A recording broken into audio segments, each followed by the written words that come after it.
Hello बच्चों, कैसे हो आप सब। आज की इस वीडियो में हम डिस्कस करने वाले हैं विटामिन्स के बारे में।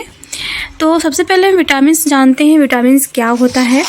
तो जैसा कि आप जानते हैं विटामिन्स एक केमिकल कंपाउंड्स होता है, ऑर्गेनिक कंपाउंड होता है जिसका स्पेसिफिक ग्रुप होता है जो कि हमारे बॉडी में स्मॉल अमाउंट के लिए इसका रिक्वायरमेंट होता है। ह्यूमंस के growth and development and reproductive के लिए विटामिन्स की इम्पॉर्टेंस होता है हमारे बॉडी में। तो टाइप की बात करें विटामिन्स के तो मीन फैट सॉल्युबल विटामिन्स होते हैं, वाटर सॉल्युबल विटामिन्स होता है, फैट सॉल्युबल विटामिन जैसे ADE होता है, और वाटर सॉल्युबल विटामिन C होता है। तो आज के इस लेक्चर में हम डिस्कस करने वाले हैं विटामिन K के बारे में। तो विटामिन K का जो केमिकल्स नेम होता है फिलोक्यूनिन होता है, या फिर एंटी हीमोरेजिक विटामिन के नाम से, या फिर क्लॉटिंग विटामिन के नाम से भी हम जानते हैं विटामिन K को। क्लियर, समझ में आया इतना। नेक्स्ट इसमें कि vitamin K is the medication use the manage and treat bleeding. ठीक है, विटामिन K एक मेडिकेशन होता है जो ब्लीडिंग को ट्रीट करने के लिए हम प्रोवाइड करते हैं। मतलब एक तरह के क्लॉटिंग के लिए यहाँ पे इम्पोर्टेंस होता है। नेक्स्ट है कि by the vitamin K and vitamin K deficiency it is the fat soluble vitamin class of drug. Next इसमें कि act as the cofactor in synthesis in vitamin factor 7, 9, 10 and प्रोथाम्बिन।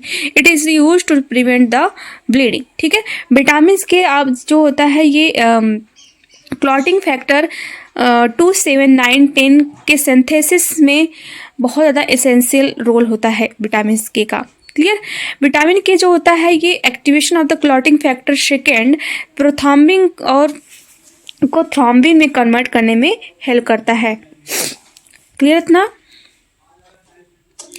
अब इसका use हम किस में करते हैं, टू प्रिवेंट द ब्लीडिंग को प्रिवेंट करने के लिए, स्टॉप करने के लिए हम यहाँ पे विटामिन K का यूज करते हैं। नेक्स्ट इसमें कि मैकेनिज्म ऑफ एक्शन की बात करें तो यहाँ पे primary function of vitamin K2 is the adding carboxylic acid group of glutamate reduced to form gamma carboxy glutamate reduced during the creation of the clotting factor.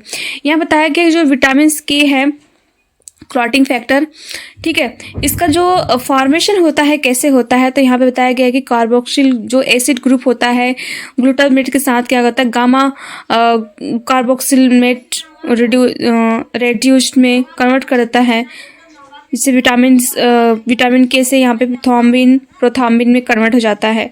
ठीक है, नेक्स्ट इसमें vitamin K is also responsible as the clotting in the synthesis prothrombin factor 7, 9, 10 में responsible होता है। ठीक है, next है इसमें डोज एंड रूट की बात करें तो the prefer choice of the oral vitamin K supplement is the vitamin K1। The suggest dose is the 1 to 2 gram. यहाँ पे कितना हम प्रोवाइड करेंगे, 1 to 2 ग्राम विटामिन K हम प्रोवाइड करते हैं। क्लियर इतना। नेक्स्ट है कि इसमें 10 cause of severe coagulopathy higher INR and oral dose of 5 to 10 mg can be administered. The maximum oral dose is the 5 mg। ठीक है, अगर इन केस मतलब कि बहुत ज़्यादा कोआगुलेशन पर यहाँ पे प्रॉब्लम है, मतलब क्लॉटिंग की प्रॉब्लम है, ठीक है, तो उसमें INR जो होता है इंटरनेशनल नॉर्मलाइजेशन रेशियो जो होता है हमें हाई देखने को मिलता है। ठीक है, तो ओरल में हम डोज कितना देंगे, 5 to 10 mg can be administer. Maximum dose कितना हो जाएगा, 25 mg के लगभग होता है। ठीक है, नेक्स्ट है कि alternatively vitamin K can be given intravenously. The dose of the intravenously 10 to 20 mg। It should be given slowly, no less than 30 minute. इसको हम स्लोली प्रोवाइड करते हैं। इंडिकेशन की बात करें तो prevention of the hypoprothrombinemia and reduce risk of the bleeding cause by the vitamin K deficiency. Vitamin K की deficiency अगर यहाँ पे ब्लीडिंग का रिस्क हो रहा है, या फिर प्रोथाम्बिनिया हो रहा है, प्रोथाम्बिन का लेवल कम हो रहा है, तो उसको प्रिवेंट करने के लिए हम यहाँ पे मेडिसिन प्रोवाइड करते हैं। डिफिशियंसी में occurs due to the liver disease, obstructive jaundice, mall absorption,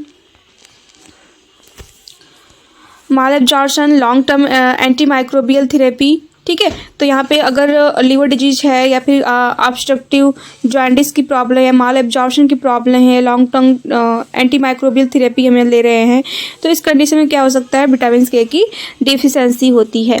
clear. अगर मतलब कि यहाँ पर विटामिन के कम एब्जॉर्प्शन ही प्रॉपर हो रहा है या फिर लीवर डिजीज है, क्योंकि जितने भी फैट सॉल्युबल विटामिन होते हैं उसका सिंथेसिस या स्टोर कहाँ पे होता है, लिवर्स में होता है। तो लीवर डिजीज है तो यहाँ पे विटामिन के की डिफिशियंसी हो जाएगी। नेक्स्ट है कि एंटी माइक्रोबियल थेरेपी। अगर कोई पेशेंट क्या है एंटी माइक्रोबियल थेरेपी ले रहा है तो इसके कंडीशन में भी विटामिन के की डिफिशियंसी हो जाती है।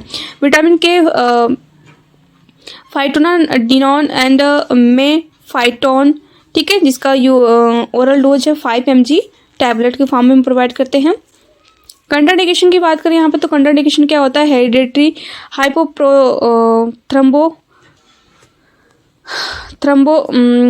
थ्रम्बोइनिया, रीनल इम्पेयरमेंट या फिर causes of the over coagulation, anticoagulation due to the heparin, anti hypersensitive to the vitamin K. तो इसमें क्या होता है, कंट्रा इंडिकेटेड होता है। क्लियर। नेक्स्ट इसमें एडवर्स इफेक्ट की बात करें तो adverse effect there is no toxicity in associated with high dose vitamin K and vitamin K2। Clear.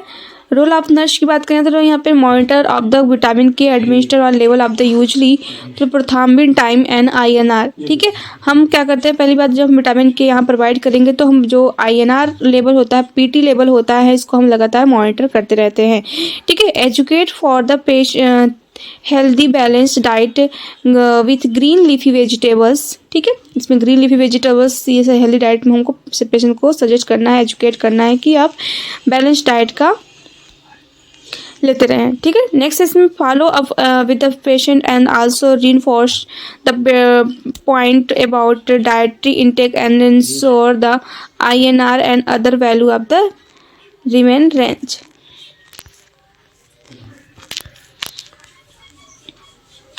And the intermittent IV infusion at the start load rate मतलब 0.2 से 2.0 ml पर minute, progressive escalated to response. Total कितना होता है यहाँ पे 2 to 4 international use in to the starting infusion, obstructive contraindication to be evaluated.